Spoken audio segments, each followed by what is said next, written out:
Hey everyone, today I want to share with you 10 epic interview questions that I've used and had a lot of success with them. So let's dive in. These are not going to be typical interview questions that you tend to practice as either an interviewer or interviewee, so that gives them a little bit of an edge. Now, some key takeaways from all of these. They help you gauge the ability to think, connect, and execute. Now, when I say gauge the ability in the person you're interviewing, right? Helping you assess attitude and personality and the ability to teach or coach people, because you don't generally want somebody who's very closed-minded, right? Remember that most skills to do the job itself, can be taught to anybody, but attitude and ethics and personality and coachability and the ability to connect with others, those are things that are really, really difficult to teach. So if you want to be efficient in what you're doing, maybe look for those. So first one, how would you describe yourself in just one word and why? I love this question. It's very difficult to fudge it. You catch people a little bit uncomfortable, and to narrow it down to just one word, that's difficult. So you get really genuine, honest answers. You also want to understand what's important to people if they have to narrow it down to one thing, and you can verify this by asking other people that know them, right? So it kind of shows their maturity and making sure they understand themselves. That's an important part of emotional intelligence. So some good responses here: passionate, curious, resourceful, determined, logical, coachable. You can read the list here. Anything that aligns with your core values and your mission and what tends to be successful for people in a role, that's good. My one word is heart. It's kind of a cheat because it's an acronym, but it also means love and caring and passion. But if y'all know me, my core values are hospitality, efficiency, accountability, resourcefulness, and tenacity. So it's really 6 in 1. There you go. Next one. Which of these is most important? Accuracy, timeliness, or relevance? And I love asking this of people who are accountants.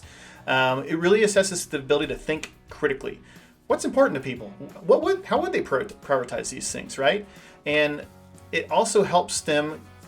It helps you assess their ability to challenge pointless work, because there's kind of a right answer here. There's really no wrong answer, but really relevance is what you're looking for. Because if it's not relevant, why are you even doing it? Think about accountants. Well, it can be quick or it can be accurate, but it doesn't matter if it's not relevant. Okay, so timeliness, a lot of times you don't want to miss out on the opportunity, so you do want to have timeliness, I think. And then in accounting, you get the, materiality offers you some flexibility. So maybe that's not as important, but you don't want to just throw a dart, right? What's the most important thing you would do in your first 90 days and why? You can get a lot of answers on this, but I think if you're answering correctly, it's about establishing relationships and understanding how the culture works and how process works and what are the priorities and how do we determine those.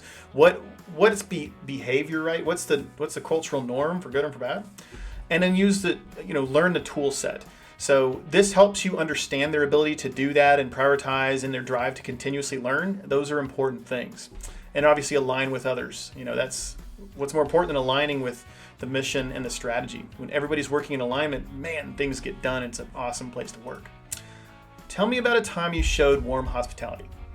This is where you start to understand the ability to care for others. So whether they can emphasize or whether they can, if customer service is really important to you and who is it not, right? If you're being honest, and how are they going to help with the culture? If they can give you a good answer here, it's just going to strengthen culture because they're going to be able to take that mindset and they're going to be able to apply it to other people. So if they have cared with a loved one or mentored a new team member, or many of them, or cooked a meal for somebody who was sick or lost a loved one, those are good responses, but really this can go with anything, right? It doesn't have to be something big. What's the most important thing you learned recently? Now, what do you learn from this? Well, their ability to learn, their desire to learn. What's the way that they learn? What are some things that they're interested in learning? Their ability to teach others, because the best way to know you've learned something is your ability to teach people. And then open-mindedness. If you're a constant student like I am, then your mind is open. There's a lot of quotes around this, like fools never change their mind and wise people often do, or something like that. There you go. So some good responses here. These are just examples that I would use, like a new language. That's something I'm doing, learning Spanish at Duolingo. It's awesome. Maybe they're learning a new software application, a new process, or ChatGPT these days or something. Maybe it's just a new way to improve something about themselves or their business or anything. There's really no wrong answer here. It's a good way to challenge them. And again, it's pretty easy to see if people are fudging this. What tends to make you laugh? Why would you ask this in a job interview? Because people are attracted to those who like to have fun. It makes the culture better. I like to share dad jokes at the beginning of presentations. Maybe I'll remember one today for this video. But it shows their desire to have fun, the ability to connect with others, because we all can agree that laughter does help, even though we've got to get some serious work done at some point.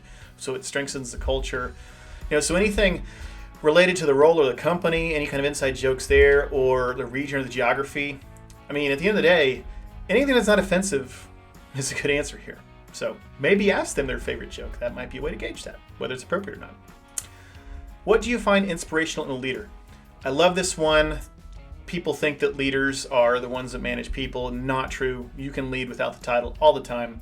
What you learn from this is the fit with the culture, the organization, and their supervisor, right? And what they really think works. You might glean some things that help your organization based on what they've seen. Demonstrates emotional intelligence.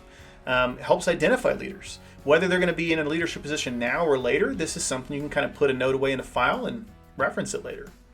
So some good responses here are, getting the right support for the job or standing up for what's right. I've seen that many times. I've also seen the absence of it many times. Guess where I was successful? Leading by example. If they give you an example of that person leading by example, getting their hands dirty and showing the way, not just directing, or offering valuable feedback. And guys, feedback is absolutely crucial for accountability, for growth, and for leadership. What do you normally do when you get stuck in a problem? This is good because there are problems every day. How do you fight fires? It determines their resourcefulness. That's important. That's the R in my one word, heart. Demonstrates emotional intelligence. Starting to see that as a theme, right? And it demonstrates their creativity. If their favorite show is MacGyver, might be a keeper. That was my answer one time. So here's some good responses, and I want to walk through these a little bit differently because they're important in order. Read the manual, but briefly. If it takes reading the whole manual to figure something out, that's not ideal. You want to be able to know where to go really quickly for something, spend just a few minutes, and move on, or try something else, like Googling your examples, or for examples. Googling is an art just as much as it is a science, and finding the right answer on the first page, the first try that you're looking for something, that's a great skill. And then asking a friend or a mentor or supervisor. Now, depending on what the thing is that you're trying to problem solve, I like it when people take the initiative and try to solve it themselves because everybody's busy and asking somebody else does interrupt what they're doing. But recognizing when you don't know the answer and you're struggling and asking for help is a great sign of maturity. So that's definitely a response I'd want to see. Maybe work through the priorities there. Tell me about a previous job and where you really liked it, that you liked and why you liked it. So this determines fit really well. If they like something and it has nothing to do with what they're going to do here, that's probably not the best fit. You want to drill down into it. Understand what they're passionate about. Something might glean out of that you can align even better than what you thought you could. Maybe there's another role that's even better for them. You can infer their dislikes, the things they don't like working on, or you can use drill down or follow-up questions to then find out. So some good responses here. Good supportive leadership is a great answer. Good processes. Now here's really cool. You can get some free consultation by saying, hey, tell me about that a little bit more. Maybe we could replicate that. And in anything that leverages their strengths, that's a good answer. But giving these as examples here on responses, you can probably find your own in what they say. What do you like to do to de-stress? So this is an important one because everybody needs the distress, and if that's not a priority for them, it might not be a priority for anybody on their team if they're going to be a leader. So again, you want to maybe work by example. Just saying. Anything like traveling or sports and hobbies, getting together with others, playing cards, anything that's not illegal, kind of like the humor, right? Anything that's not illegal really is a good example there. So going back earlier, the dad joke, we'll conclude with this. When I was little, I was told I could be anything I wanted to be.